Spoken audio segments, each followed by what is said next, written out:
You know, so you get to deal with real subjects and real topics and real loss, but because it touches just that New York Christmas just a little bit outside of the, you know, how excruciating it would be if you dealt with it, you know, straight, hard, rated R, loss, you know. So I just love going into that realm of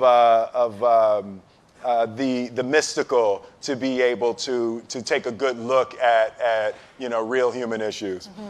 So you talk about real. Mm-hmm. I felt it was the most real I had seen you be. Really? Yeah, like I felt there was no filter there. Yeah. And I wondered, for somebody who could choose to do anything, yeah, was there something special that drove you to this? Yeah, you know, when I first read it, you know, when I first read it, every once in a while you read a screenplay, and the most important thing in a movie, I guess the two most important things that I look for is, one is the universally relatable concept, right? So just at its core, when you first say it, when you say one line about it, can you connect to people? You know, and one of the best ones I've ever had, like something with like I Am Legend, the last man on earth. Yeah. Security, you can keep an eye on this section right here. You know, but it's like when you just have that one thing, you know. And with this, it was a little bit heavier, but it was a guy trying to put his life back together after an extreme loss. Right, so people can relate to that. That's an extremely relatable idea. And then I flip to the last 10 pages and the ending. It's like, this is a movie that has lots of twists and turns, but then even within the last 10 pages, there's still another surprise. When you can send people out of a movie theater with another surprise, you know, and, you know, so, I mean, historically, you know, there's been times I've sent people out of the movie theater, and the surprise in the last 10 minutes is that the movie wasn't good, right? So you want to avoid that surprise. You want to avoid that one. You know, but with this one, it had such an interesting turn in the end of it. It was you know, one of the most fun screenplays I've ever read. Why are you doing movies at all still? Like, you're rich. Yeah. You could, as we say, cock up your foot and rock back. Cock up my foot and rock back. Yeah. I love that. Why, That's just fantastic. What is getting you out of bed to still go and do this thing? You know, I enjoy connecting with people and ideas, and you know, I have a mission statement. So every year for probably the past 10 years, I've worked out a mission statement for myself. And for the last few years, the mission statement has stayed the same. And it's been improve lives, right? So when I go into something, I'm looking for how the quality of this piece could potentially improve lives. But it's all along the way. It's when you make the movie and how you're interacting with people in the process. And, you know, the concept of improving lives runs through the center of everything I do. And then I realized that the way to improve lives is to continually improve yourself, right? So with that, every morning when I get out of the bed, you know, I haven't fixed everything in the world yet, so there's always something to do. And in this film, I read an interesting quote for the Siddhartha Gautama, the Buddha. He said that good people have to get out of the bed every day and try to empty the ocean with a ladle, right? And I thought that was, you know, I knew that was profound, and I paused for a second. And I said, all right, what the hell is a ladle, right? Right, so then, you know, I touched it on my iPad, it's ladle. Oh, it's like a big spoon, okay. As we it's say, like a Philly. soup spoon, yeah. It's like a soup spoon. I was like, why do you use a soup spoon? So trying to empty the ocean with a soup spoon, you know, as the mentality of how you wake up every day to try to do good in the world. So for me, I'm really driven by continually trying to elevate elevate my mind and elevate my spirit and care for my body, and to be able to love as many people as effectively as possible with this mystery of life that I've been given. You know, here we are at Facebook, and our COO, Sheryl Sandberg, she just suffered a massive loss. Yes, her husband absolutely. died. And she's writing a new book called Option B, to give people, to share stories about how people have built resilience and give kind of tips on how to do it. Yeah. So she's using this book and the openness of our platform Absolutely, to yes. share all the time, right? Because the idea is that it may help somebody else to learn how to get Yes. through grief. And I wonder with you in this movie in particular, so as she's writing this book, she's going to that horrible, painful Yes, experience. absolutely. Where did you go to for me to see what I saw in Yes. your amazing performance?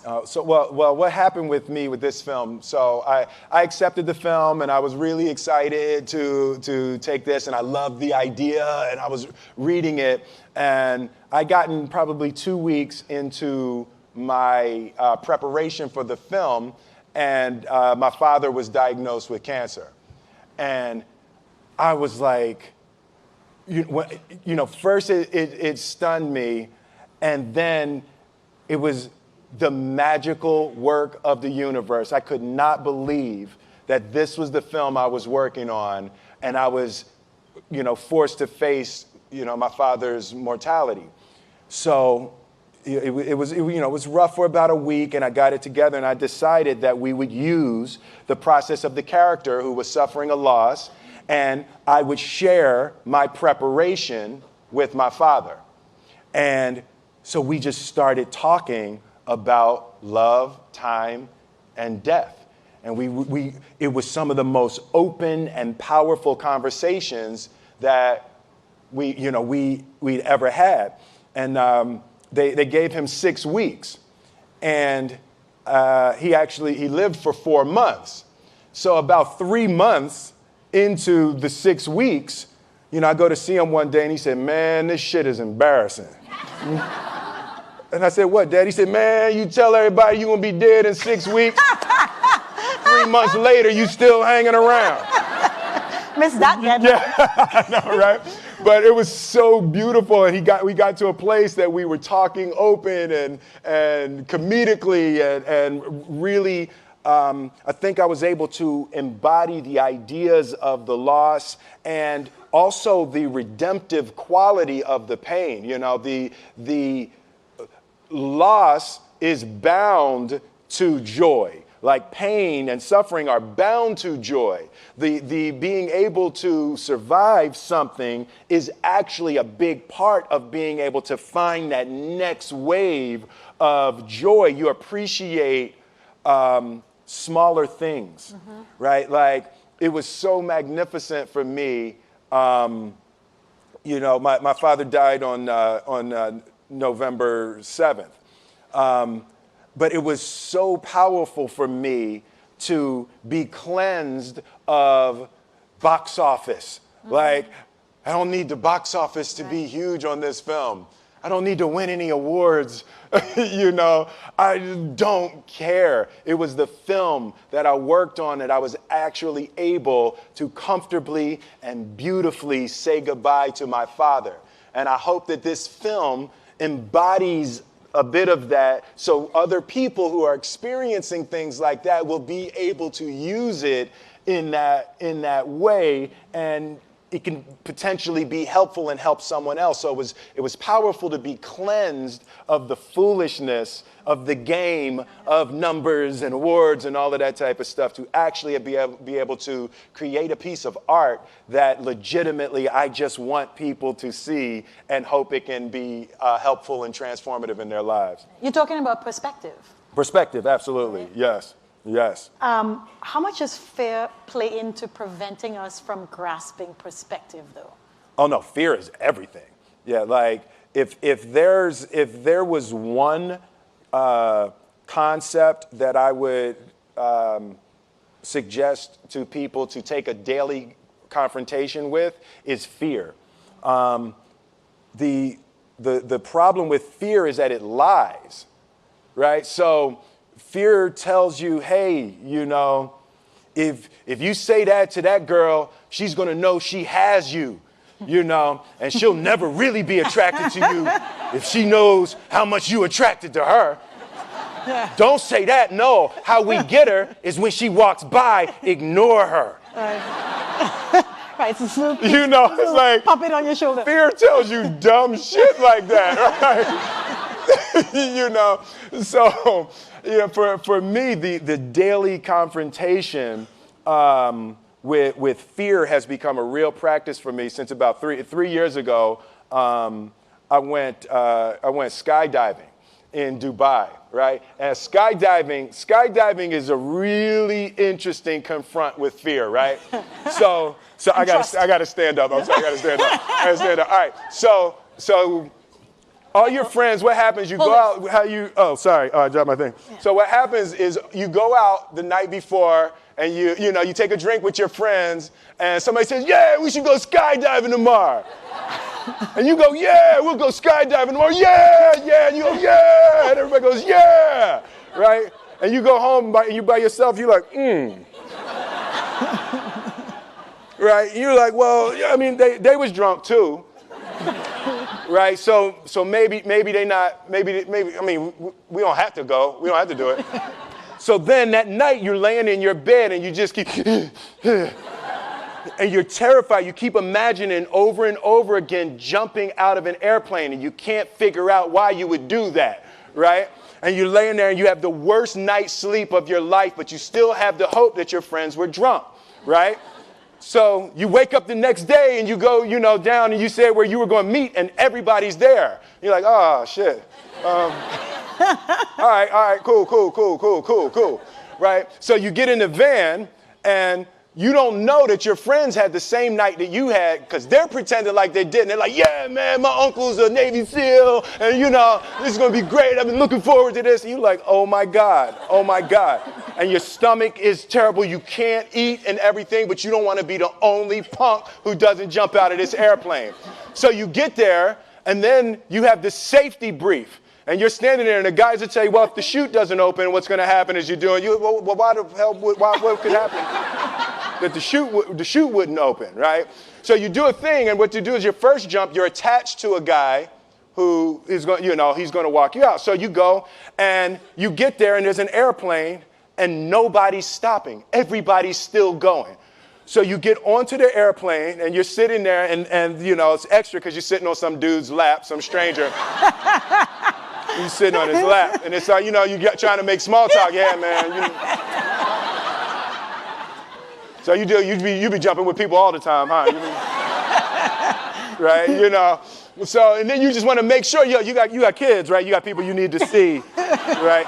You just want to make sure he's serious, right? So you get in there. So everything's normal. So you fly and you go up to 14,000 feet, and you notice there's a light. It's red, and it's yellow and green, right? So right now the light's red. So then you start thinking at some point the light's going to go green, but you don't know what's going to happen, right? And you wait, and it goes yellow, and the light goes green, and somebody opens the door, and in that moment you realize you've never been in a freaking airplane with the door open. Right? Terror. Oh, sorry, I'm spitting. Oh, sorry. No, terror, right? So you go, and then, if you were smart, you sat in the back so you don't go first, right? And then people start going out of the airplane. And you go, and the guy walks you up to the end of the thing, and you're standing, and your toes are on the edge, and you're looking out down to death. And they say, on 3. And they say, 1, 2, and he pushes you on 2 because people grab on 3, right? Right? And you go,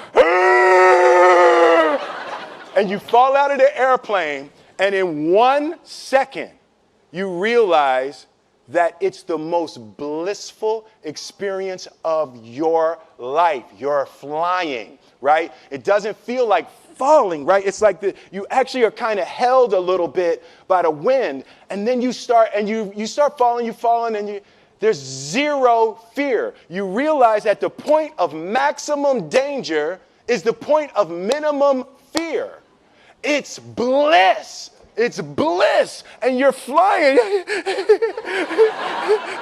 right? And you're doing that. And then 20 seconds, 25 seconds, 40 seconds, and you have enough time to just kind of be like, oh, shit, that's that building. I like that one.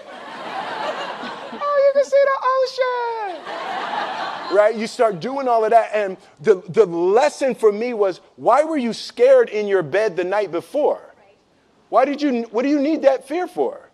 Just don't go. Why are you scared in your bed 16 hours before you jump? Why are you scared in the car? Why could you not enjoy breakfast?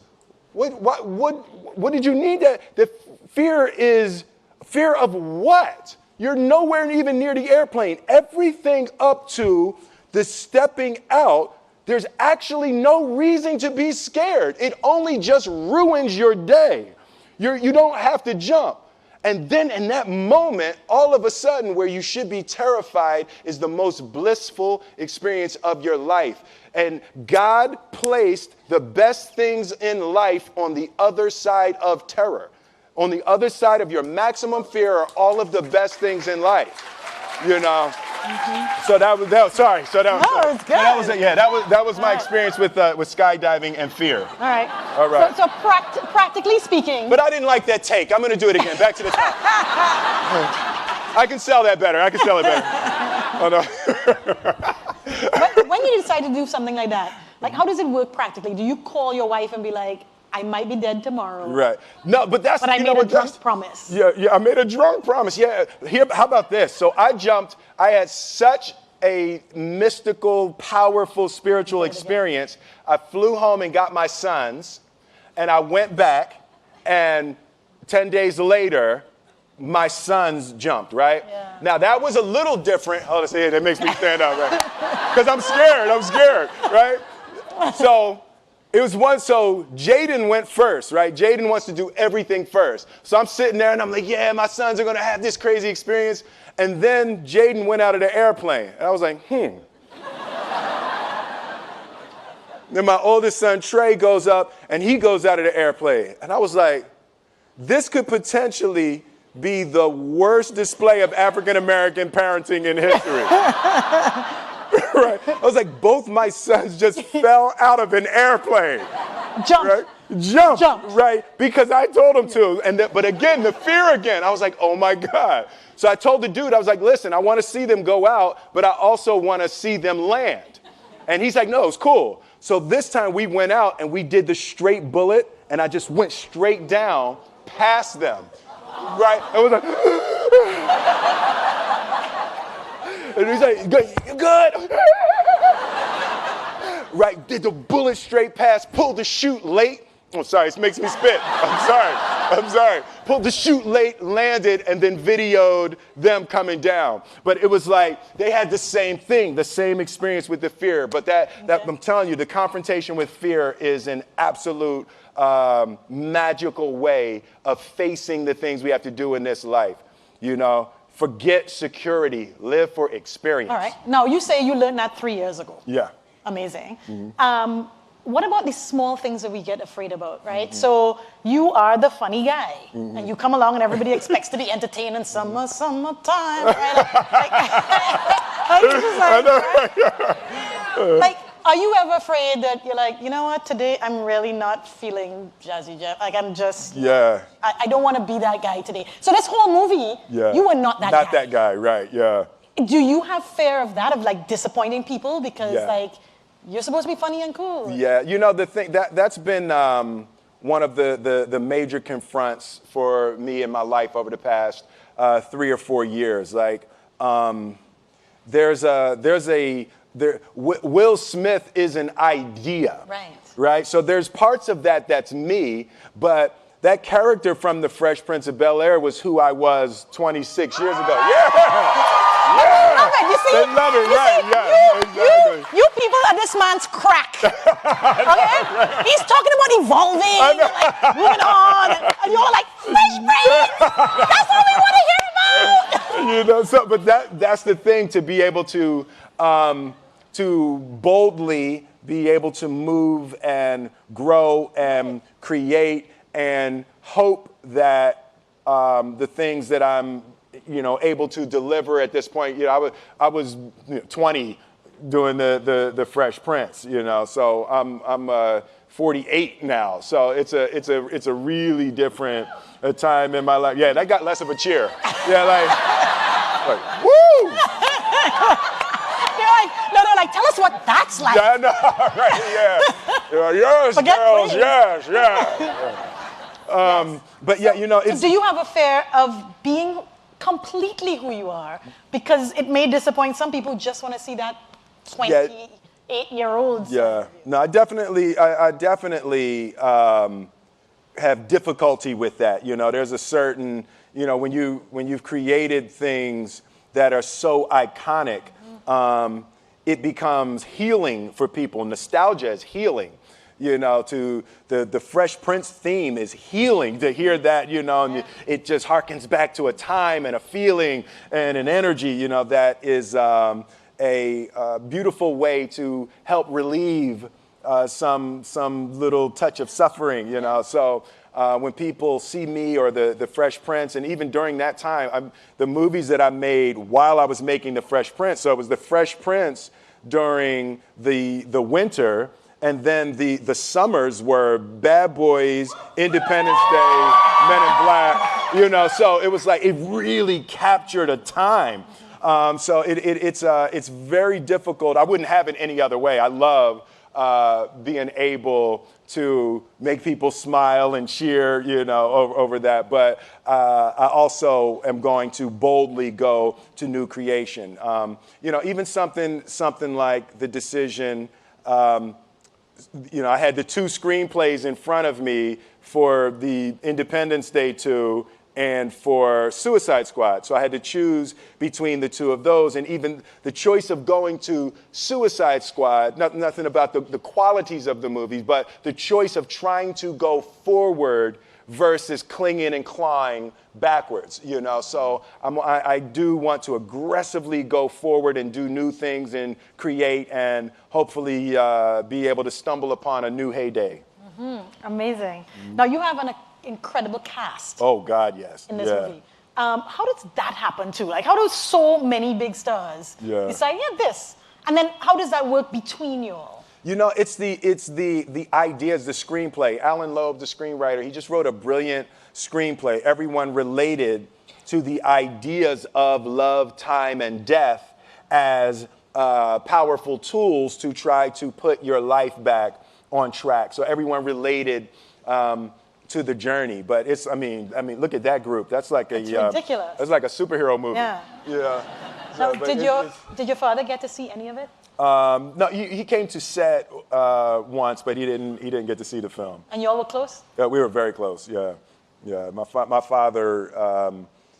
When I put my life together and I look at my father, my mother, and grandmother were the most influential people in my life. And in my mind, when I draw it, I always draw a triangle. And my father was the base, and my mother was the left side, and my grandmother was the right side. And I always put discipline as the bottom. My father, hard work, discipline, endurance was really the foundation of creating my life. And my mother was education, and my grandmother was love. So, the combination of that discipline, education, and love was a... You know what? I'm really grateful for you sharing with us that part of you and also the struggle with his death, because the other thing is that we live in a time where people show these curated sides of them. Right. Because I think of the same fear. Yeah. Right? You just want to be this piece. Absolutely. Not all the rest of it, but you struggle. Nobody wants to hear all of that, It's Facebook. Come on, let's have fun. No. Yeah. So dude, it's a bummer your dad's gone. Nobody here speaks like that, right? You're like, oh, come on, brother. It's a bummer your father's gone. No, but, for me, laughing is the elixir, and that was another thing that my father taught me. He was joking all the way up to the end. Like laughing, you have to be able to laugh at everything. Yeah. And for me, the beautiful part is that's my natural color on the spectrum. I naturally go to comedy, you know, and when I'm looking at something, I'm always trying to find why that's funny. And, you know, it's been really, really helpful in this experience and you know, even just this point in my life. Remember to laugh, and spend time with people that make you laugh. Like, that is hugely important. Mm-hmm. Laugh and connect. Yes, absolutely. Those are good messages. Yeah. Thank you very much. Wait, no, what are you doing? Yeah.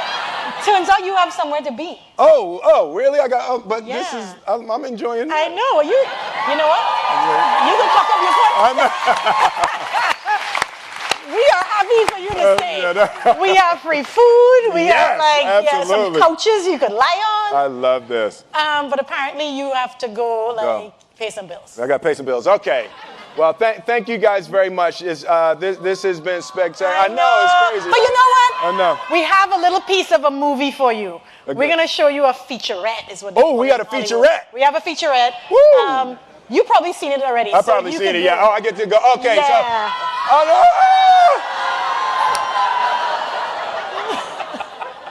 But you'll be back, right?